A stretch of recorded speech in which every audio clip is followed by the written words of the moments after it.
Bonjour. Aujourd'hui, nous allons parler d'un motif de consultation très fréquent. Ce n'est qu'un signe clinique, ce n'est pas une maladie qui inquiète surtout les jeunes parents. Vous l'avez peut-être deviné, c'est la fièvre.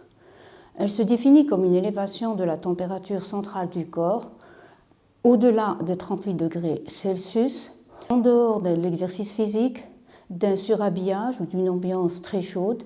Ces trois circonstances sont dues plutôt à une hyperthermie. Ils se règlent spontanément dès qu'on enlève la cause. Il faut savoir que la fièvre, normale aussi entre 36 et 38 degrés, qu'au cours de la journée, elle varie. Elle peut être le matin à 37 et le soir arriver jusqu'à 37,7. On ne s'inquiète pas, c'est une variation physiologique. La fièvre au-delà de 40 est très inquiétante, effectivement, que ce soit pour les parents ou pour le médecin. Il faudra vite rechercher la cause et la traiter. La fièvre survient lorsqu'il y a pénétration dans l'organisme de corps étrangers, tels que les bactéries, les virus ou bien les parasites. Systématiquement, il y a un déclenchement immunitaire. Les cellules vont sécréter ces fameuses cytokines qui vont aller au niveau de l'hypothalamus, qui est le centre régulateur de la température. Et là, il y aura une sécrétion de prostaglandine qui va dérégler la thermorégulation normale de la température. Alors, nous allons parler surtout de comment chiffrer cette température, comment la prendre en charge, quand s'inquiéter et pour quels symptômes s'inquiéter réellement, et puis comment enfin rechercher une cause de cette fièvre. Alors, souvent les parents viennent à la consultation, ils nous disent « Mon enfant, je l'ai touché, je l'ai trouvé chaud. Je l'ai embrassé au niveau du front, il est chaud. » C'est peut-être un moyen de détection, mais la fièvre doit être chiffrée. Ça veut dire que dès qu'on a à la maison un enfant, qu'on le prend en charge, il faut toujours avoir à portée de main un thermomètre. Le thermomètre, actuellement, il existe plusieurs appareils très sophistiqués, à bout très souple, qu'on va utiliser par voie rectale de l'âge de 0 jusqu'à 1 année, voire 2 ans. Donc, en intrarectal, nous avons chiffré la température.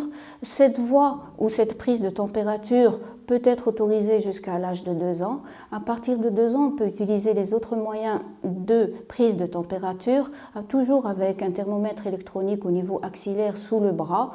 Nous pouvons prendre la température, attendre que le thermomètre sonne, mais là, il faudra rajouter 0,5 degrés Celsius à la température retrouvée.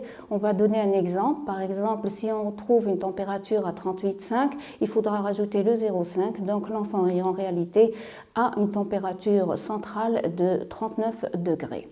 Les autres moyens sont utilisés surtout pour la surveillance de la température. Actuellement, on voit les thermomètres auriculaires ou bien les thermomètres infrarouges au niveau du front. Il faudra prendre au moins 3 prises de température pour faire une moyenne et pour avoir une température réelle de l'enfant.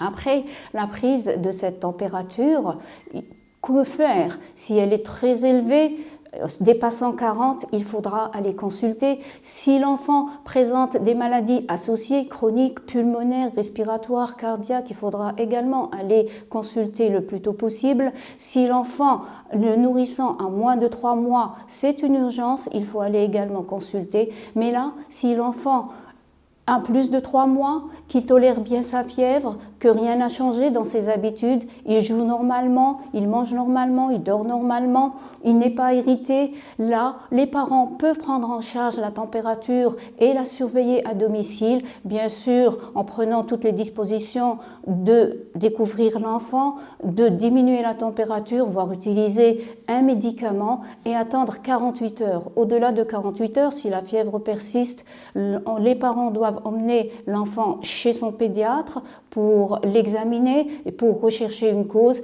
Et même après une première consultation, si la fièvre persiste 24-48 heures encore ou au 5e jour, il faudra aller et reconsulter une deuxième fois votre médecin pour rechercher la véritable cause.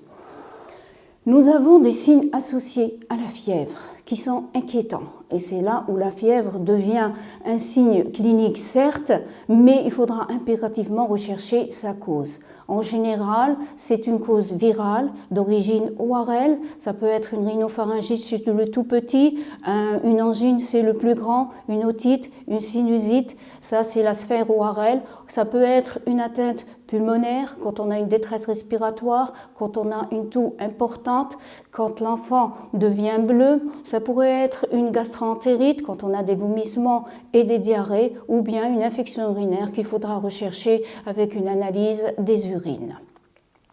L'urgence de l'urgence, quand on a une fièvre, la hantise de tout le monde, c'est bien sûr la méningite bactérienne. L'enfant n'est pas bien, il ne tolère pas sa fièvre, il a un trouble du comportement, il devient irritable, ne peut pas manger, il a des vomissements. Chez le tout petit, ça peut être des diarrhées, des vomissements, il ne dort plus. Là, il faudra s'inquiéter, surtout si la fièvre est élevée à 40. Si le tout grand, les syndromes méningés sont plus évidents, on peut avoir une raideur de la nuque, on peut avoir des céphalées en casque ou bien des vomissements en jet. Et là, il faudra aller consulter en urgence et mettre le traitement en urgence pour éviter les séquelles d'une méningite.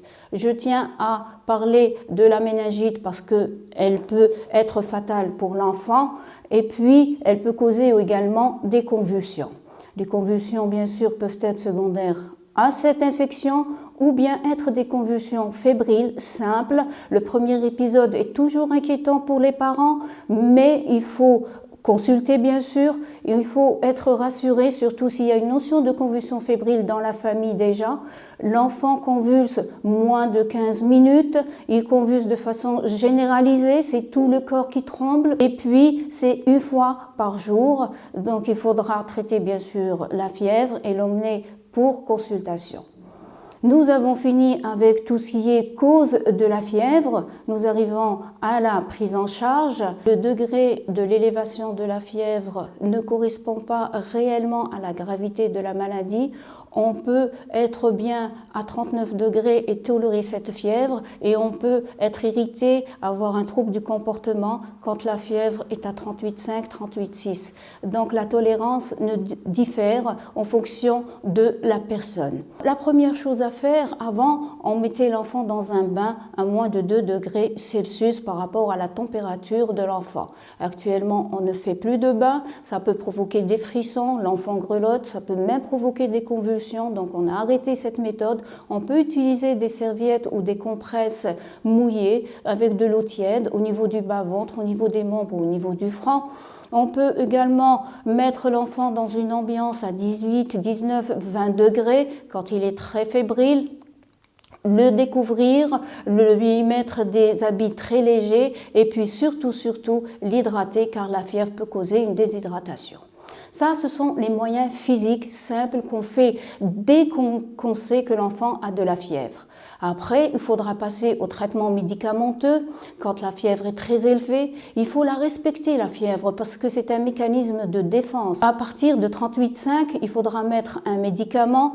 En général, on utilise le paracétamol avec ses 3 formes, sirop, sachet ou suppositoire. Le suppositoire n'est pas donné quand l'enfant a de la diarrhée parce que ça l'aggrave.